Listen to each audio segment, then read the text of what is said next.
Bom dia, amigos de todo o Brasil. Estamos iniciando pela Rede Vida de televisão mais um programa da série A Verdade sobre os Cartórios.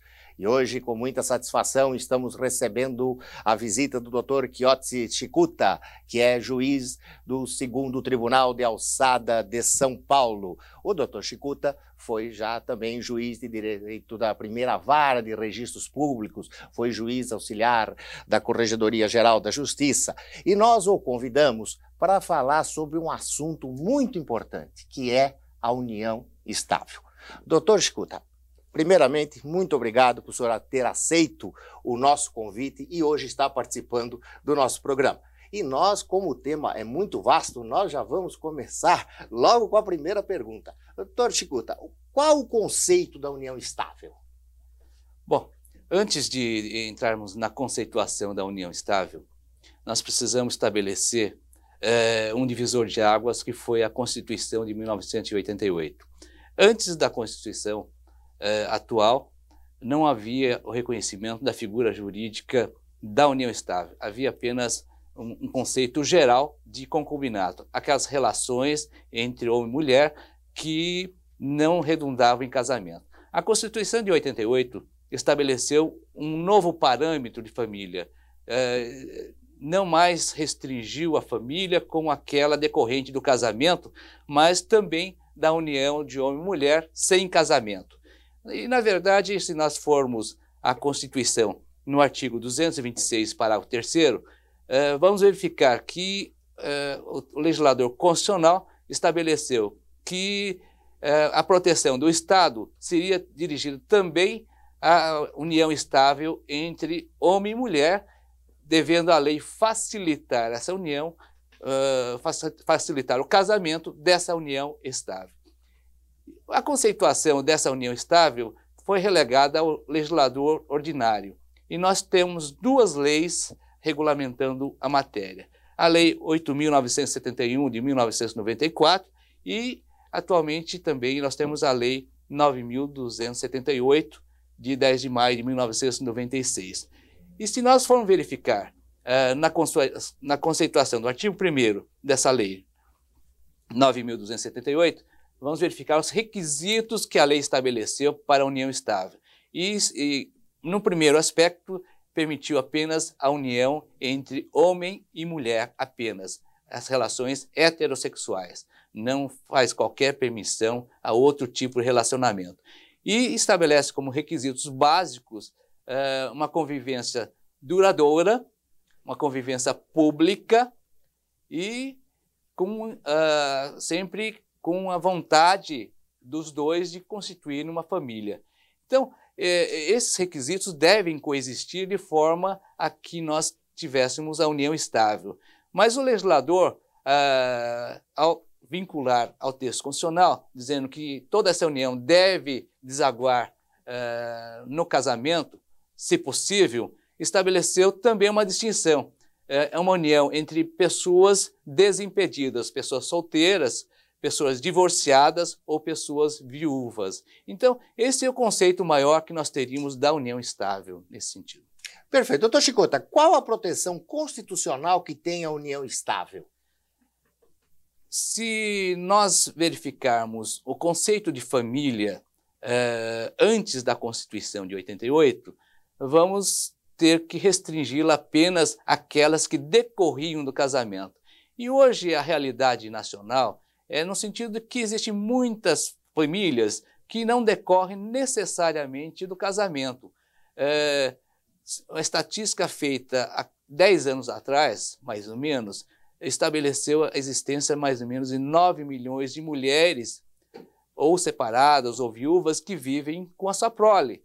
Também nesse aspecto o legislador constituinte diz é uma família, mas também ao lado dessas famílias, nós dizemos monoparentais, existem aquelas famílias que são constituídas por homem e mulher, mas não unidas pelo casamento. Então a Constituição diz também enquadram-se como família aquelas pessoas que estão unidas pela união estável. Perfeito. Doutor Chikuta, quais os requisitos da união estável? Veja bem, é importante distinguirmos a união estável daquelas situações transitórias e que têm levado muitas pessoas a equívocos. Quando nós dizemos união estável, é preciso sempre que se tenha em mente como se fosse uma família normalmente constituída, um casal com prole ou sem prole, mas que vivem sob o mesmo teto, que todos à sua volta reconheçam como sendo uma família, que essa relação seja contínua. Então, na verdade, existe toda aquela figura da família regularmente organizada, só faltando o casamento. Então, num sentido muito mais rápido, num programa como esse, nós não poderíamos estender a pormenores, mas num sentido mais geral, nós diríamos que é aqueles que se aparentam sob a vista da população como alguém, como se fossem casados. Evidentemente, existem algumas discussões doutrinárias a respeito de alguns requisitos que a lei estabelece em relação ao casamento. Mas a própria lei 9.278 estipula alguns deveres e direitos dos conviventes que seriam próprios do casamento, mas que agora são transferidos também para a união estável. Primeiro é o que nós falamos do dever de lealdade. Então, aquele respeito recíproco, inclusive sobre a possibilidade ou não de coabitação permanente sobre o mesmo teto. O segundo dever é o problema da assistência material e moral de um convivente em relação ao outro. E o terceiro direito e dever que nós estabelecemos é sempre em relação aos filhos, o dever de criar, de educar e dar assistência a essas crianças. Então, os requisitos seriam basicamente os mesmos que nós teríamos em relação a uma família normalmente constituída com o casamento. Perfeito. Vamos pedir licença, doutor Chikuta, nós vamos para o intervalinho e nós voltamos já já com o nosso programa.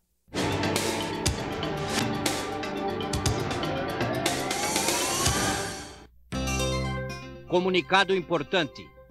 Tome cuidado na hora de vender seu carro. Se você assinar o recibo de venda em branco, continuará sendo o responsável pelos danos que outro motorista poderá cometer, respondendo civil e criminalmente por isso. Portanto, ao vender seu carro, mesmo assinando o documento em branco, exija um recibo assinado pelo comprador com todas as características do veículo. Coloque o dia e a hora, reconheça a firma e registre esse recibo no cartório de títulos e documentos. Registro de títulos e documentos, o endereço do seguro eterno, pelo qual você paga uma única vez.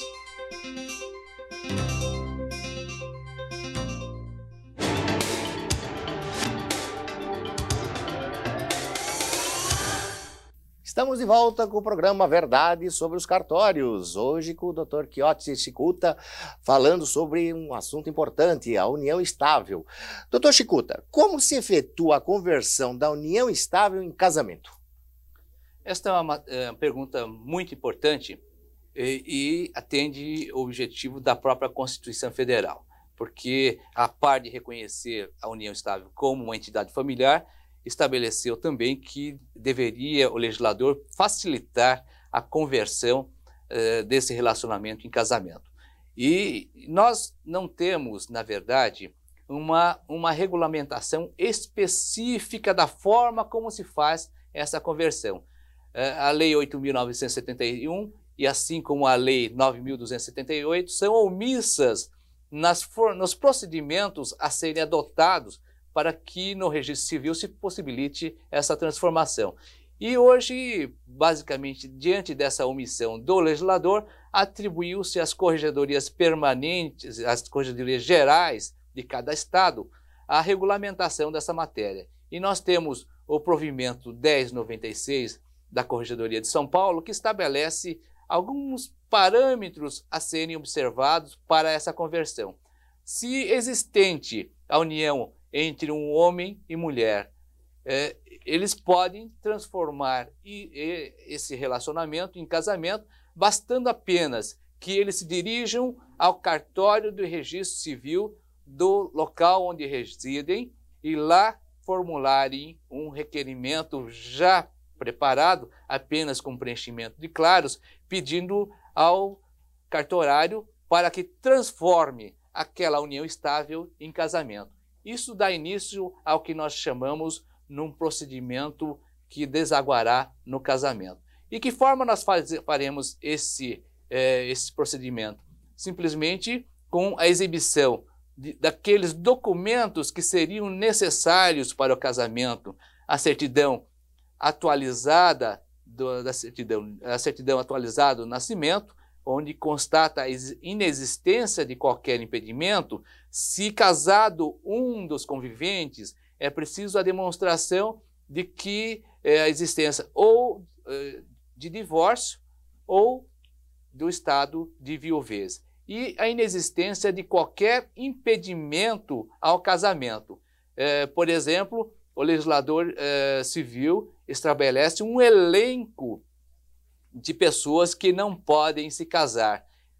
Pessoas que são ascendentes e descendentes, pessoas que, diante da sua faixa etária, então não podem ainda se casar. Então, são situações que o cartorário deve observar e realiza um procedimento com publicação de editais, de forma que, se houver alguém que tenha conhecimento de impedimento, ele possa oferecer a impugnação. Escoado esse prazo da impugnação, evidentemente não vai se seguir o ato de casamento, porque a lei diz apenas conversão. Então, aquela união vai se converter em casamento. Então, não vai haver uma solenidade, uma cerimônia de casamento. Simplesmente, depois de transcorrido aquele prazo, o cartorário vai ao seu livro, o livro B, e vai registrar o casamento. Ele vai transformar aquela união estável em casamento. A única coisa, a única diferença que existe em relação ao casamento é que não há essa solenidade e também não se faz a menor consignação da data em que se iniciou essa união estável. Porque, em relação à data, até uma discussão bastante interessante, que não há atualmente na nossa legislação a fixação de um prazo mínimo necessário para dizer há ou não uma união estável. A Lei 8.971 estabelecia um prazo de 5 anos para que as pessoas pudessem postular essa condição de união estável. Já a Lei 9.278 excluiu pura e simplesmente esse lapso temporal.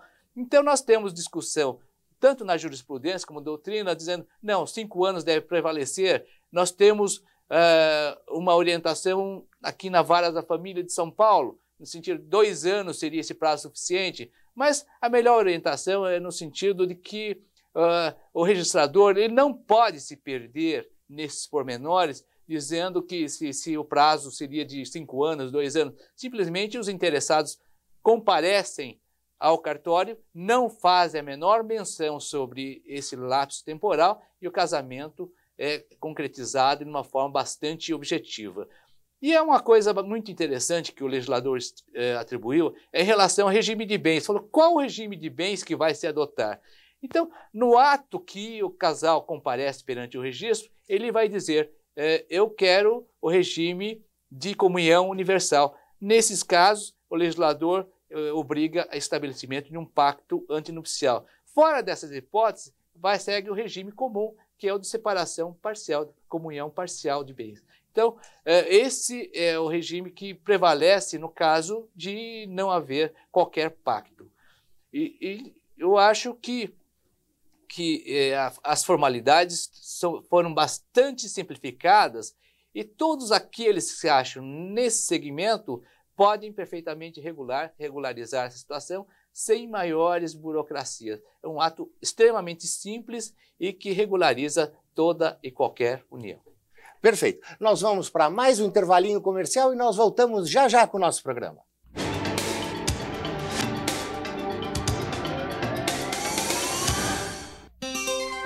Sua casa tem seguro, seu carro também tem seguro, sua saúde tem seguro.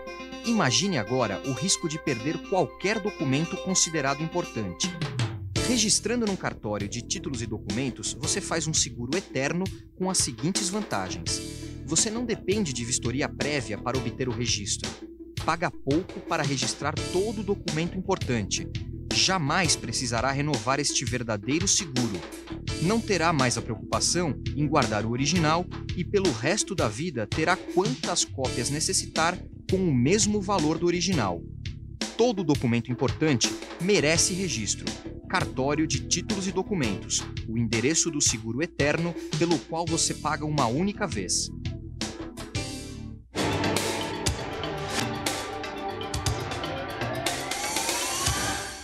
Estamos de volta com o nosso programa Verdade sobre os Cartórios. Hoje falando sobre um tema muito interessante, que é a união estável, com o Dr. Quiote Chikuta.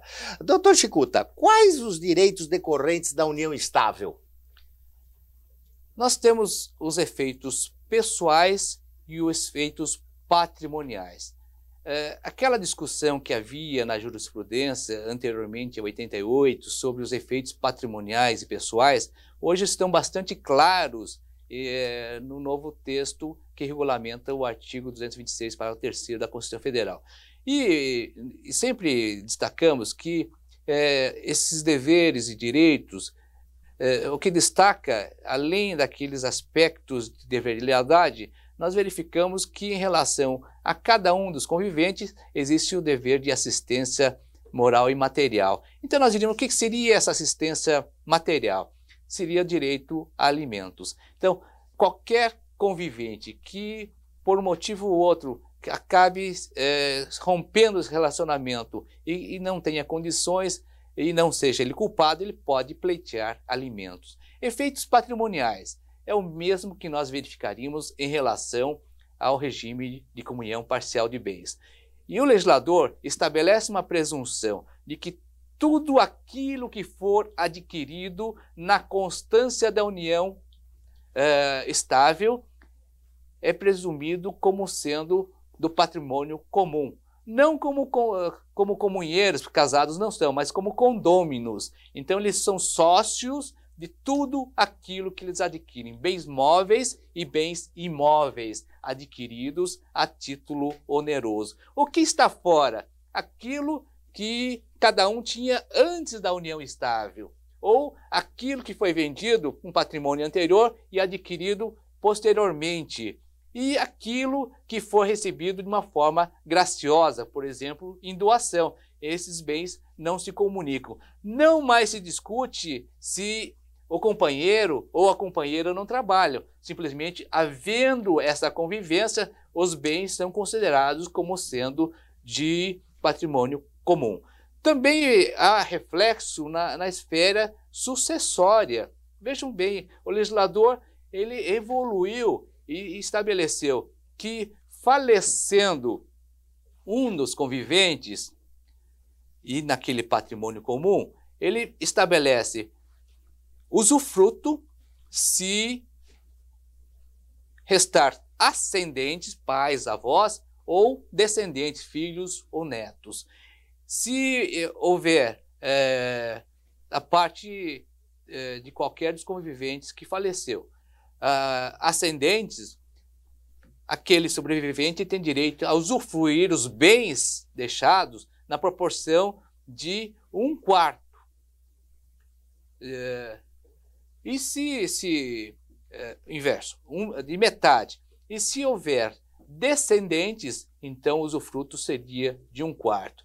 E a lei ainda acrescenta o direito à herança. Se ele não tiver ascendentes nem descendentes, ele passa, o convivente que sobrevive, ele passa a condição de herdeiros. Não é o sobrinho, não é o irmão que herda, simplesmente se não tem pais, avós, nem filhos, nem netos, quem herda é o convivente sobrevivente. E também a lei estipula que um direito real de habitação. Falecendo, o sobrevivente ele tem direito de ocupar aquela residência do casal até os fins de seus dias. Ele obrigatoriamente deve residir. Então, basicamente, esses seriam os direitos bastante amplos, mas muito interessante que o legislador resolveu regulamentar, pondo fim há uma controvérsia que vinha se arrastando por muitos anos. Perfeito. Então, Chicota, a união estável pode ser feita por contrato escrito? Na verdade, quando foi editada a Lei 8.278, haviam alguns artigos que estabeleciam a possibilidade de contrato escrito e registro nos cartórios de registro civil. Esses artigos foram vetados, mas outros artigos estabelecem a existência de um contrato escrito. Então, se é uma união permitida pela lei, se tem proteção constitucional, eu não vejo qualquer impedimento a que se elabore um contrato escrito. E é até interessante de forma a prevenir futuros litígios. Hoje nós temos o hábito de sacramentar todos os acertos mediante contrato escrito. O casamento nada mais é do que um contrato. E a união estável também deveria ser feita, na maior parte das vezes, por contrato escrito. E aonde que nós levaríamos esse tipo de contrato? Se há uma vedação legal para registrarmos no registro civil, evidentemente nós temos que socorrer das regras gerais. E esses contratos não ganham acesso nem ao registro de imóveis, nem ao registro civil, nem ao tabelionato. Então, qual é o cartório que abarca todas essas situações? É o cartório de registro de títulos e documentos. E eu acho que até seria interessante que nós estabelecêssemos hoje um sistema de controle para a segurança jurídica. Por que nós dizemos segurança jurídica? Porque nós estabelecemos aqueles direitos dos conviventes no caso de dissolução da sociedade, e nós verificamos que ele tem direito, ele é um condômino, e muitas vezes alguém vai fazer um negócio com um convivente e ele omite ou ninguém pergunta sobre sua situação pessoal, ele realiza o negócio sem o consentimento da outra parte e mais tarde qual a consequência natural? Seria, evidentemente, uma disputa judicial interminável sobre aquele negócio. Então, eu sempre defendo a necessidade de um contrato escrito e de uma máxima publicidade. Essas publicidades nós só alcançaríamos levando esses contratos a algum cartório que pudesse divulgá-las e que alguém tivesse um acesso.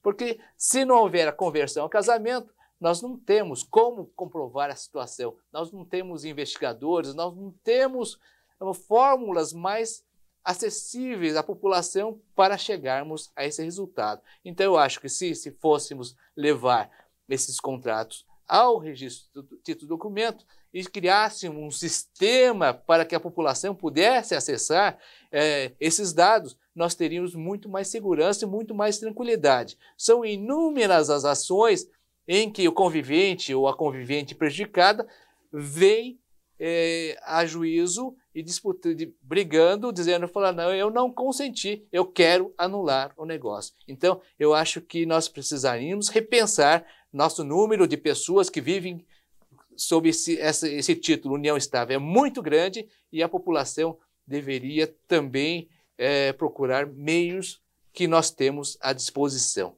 Basta apenas que coloquemos em prática. Doutor Chicota, infelizmente nós estamos chegando ao final do nosso programa, mas eu quero fazer uma última pergunta, quero que o senhor responda rapidamente. Como se dissolve a união estável? São três formas que nós estabelecemos, tanto no texto legal como na doutrina. Primeiro, uma dissolução consensual, que pode ser homologada pelo juiz ou simplesmente feita por um documento assinado por ambas as partes. Pode ser por rescisão, por culpa de uma das partes, então há um motivo para rompimento daquela união estável, então há extinção, e finalmente pela morte de um dos conviventes.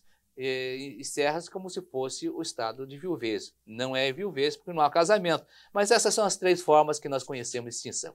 Doutor Chicota, muito obrigado pela sua participação, foi esclarecedora. Eu acho que esse daqui foi, quem sabe, um dos melhores programas que nós já fizemos nesta série A Verdade sobre os Cartórios. Muito obrigado pela sua presença e eu espero contar com o senhor em outros programas. Eu que agradeço, eu acho que é uma obrigação nossa de expormos os problemas e eu me coloco à disposição do nosso amigo Dr. José Maria para outros programas, para outros esclarecimentos e se eventualmente houver interesse, está divulgado o meu e-mail e eu poderia até trocar ideias a quem quiser. Muito obrigado pela participação.